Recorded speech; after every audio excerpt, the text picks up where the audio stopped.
So it's not really even a question of should you buy a Sur-ron, it's can you, and if you can, which one do you buy? So this is a 2023 Sur-ron X, and I got it last January, or in January of 2023.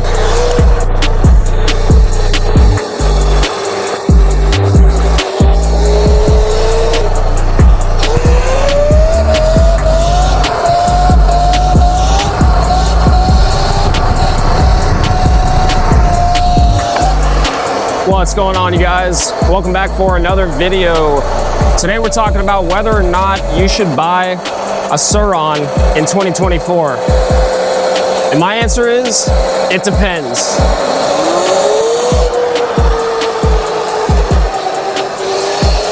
So I'm feeling a bit creative today, and I wanted to come out and take you guys for another ride, go out and take some pictures of the bike, and while we're at it, talk to you guys about whether or not you should buy a Sur-ron in 2024. So let me just explain to you what my circumstances and situation was for me behind getting a Sur-ron, so that maybe you can use that information to make a better decision as to whether or not you want to actually buy one in 2024. So this is a 2023 Sur-ron X, and I got it last January, or in January of 2023. And the reason why I got my bike is because I wanted to use it for commuting and to save money on gas, save wear on my car. But I got it mainly for commuting so I could get around town without bothering anybody, and quickly and efficiently. Unfortunately, when I got it is when the bike was experiencing what I would say is like an all-time high of hype of the Sur-ron and these bikes. That hype translated to a lot of attention from cops and things like that. And so that deterred me away from riding it a whole bunch and really commuting on it like I had planned. And so now all I do is commute on the back roads here and there. And see, we got a cop coming passing by us right now. This is actually a cop that lives near me. And so the thing is that you got to be careful with how you ride these things. That's the thing. You can't just go whipping around on the main roads and things like that. And they pretty much won't mess with you.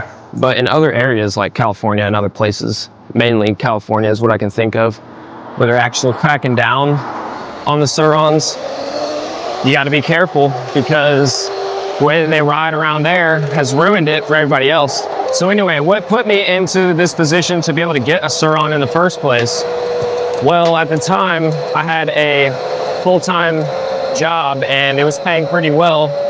At that time, I had a little bit of savings, and I also had a motorcycle. If you guys remember, I had a couple of DRZ 400s actually, and the second one I had was the newest one. It was a 2019 Supermoto DRZ 400, and I love that bike. But I ended up trading that for this Sur-ron, and I've been pretty happy with it since. Besides the fact of not being able to really ride it on the road and commute like I had planned, that's the main bummer for having this thing. So yeah, I had a job, I had savings, and I had a motorcycle to trade for this. So really, I didn't actually pay for this. It was just a trade, an even trade for my motorcycle. And I lost money on that trade, but I wanted the Sur-ron so bad. And I also had never seen it in person until that day. So I just went ahead and traded it, because in my mind, all these things are gonna come back to me. I'm gonna get another motorcycle at some point, and you just can't be so attached to everything. At some point, I'll have to let this Sur-ron go probably, or give it to somebody else, who knows, and move on to the next thing. So, if you want to get a Sur-ron in 2024, you got to ask yourself, these types of questions and analyze your situation to see whether or not it fits your use case scenario. Because if you plan on getting a Sur-ron X for commuting, depending on your area, you're probably going to run into a few problems with the law because these are not street legal. So you've got to remember that. And this is the main road right here, but I'm just passing. This is actually still considered a back road. But I don't ride on this road. I just cross highways and stuff, and I stay on the back roads, and I find all the little sidewalks and crevices to skip the traffic and this, that, and the other. All right, we made it to the first location that I wanted to snap a few pictures of the bike at. And so we're gonna go down this trail real quick and set up the bike.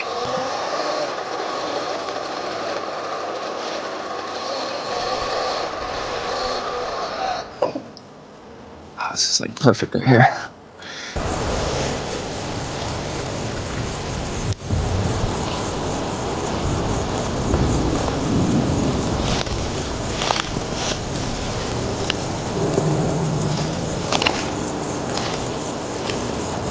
It's a 50 millimeter, so it's super close. Oh.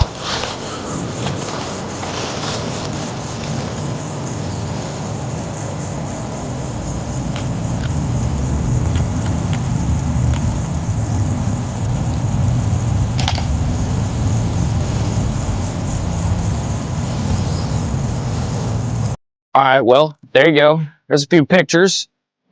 Not bad, but not the greatest either. Still fun nonetheless. Now, I talked about the circumstances of my situation and what allowed me to get a Sur-ron briefly. So now, let's just talk about some of the other bikes that are out there that are in competition with Sur-ron. Number one is the Talaria. Talaria is probably the closest bike to the Sur-ron in terms of build and I would say performance. And so they have plenty of bikes of their own. They have the Talaria Sting R, which is the direct competitor with the Light VX. They have their Talaria Triple X, which is a little smaller and cheaper than the Sur-ron, but it still has the same amount of power as the Sur-ron, all in a smaller package, which is pretty appealing to some people.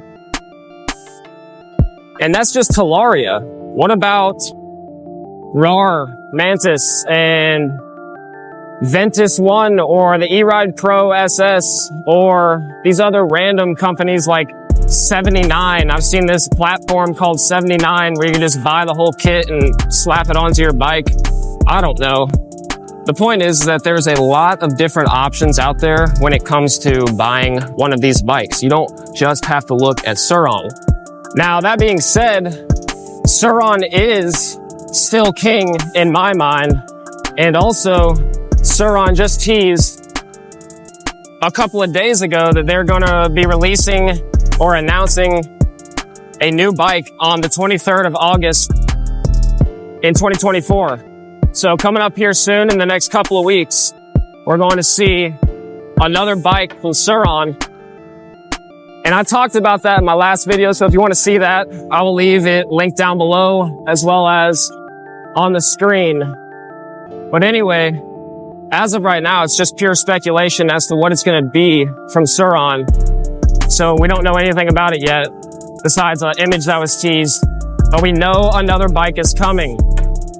And just a little bit over a year ago, Sur-ron released their Ultra B, which is a full-size 125 is what I would say, out of the box. And it's also a street legal capable bike. You can put plates on it. It's got blinkers. It's got everything it needs to be street legal. So really, it comes down to personal preference of what kind of bike you want, by what company. It comes down to the aftermarket support, which the support for Sur-ron is bigger and better than all of the bikes because the Sur-ron paved the way for all these bikes to be built. So their aftermarket is the biggest amongst all of these brands. And then it comes down to budget. What are you willing to spend? So it's not really even a question of should you buy a Sur-ron. It's can you, and if you can, which one do you buy? Because honestly, every one of these bikes is amazing, way too fun. And I would recommend it for anybody, for just about any use case scenario, to be honest. That's my thoughts and opinions on whether or not you should buy a Sur-ron in 2024. It's not a question of whether or not you should buy one, but it's just a matter of which one do you want? Can you afford it? And will you get use out of it? If you can answer yes to all three of those questions, I think you got a safe purchase on your hands, and it's one that you probably will not regret. So if you guys like this video, do me a favor and leave a like. Also, do me a favor and hit that subscribe button so that you can show YouTube that you want to see more of my videos. And I'll see you guys in the next one. Peace.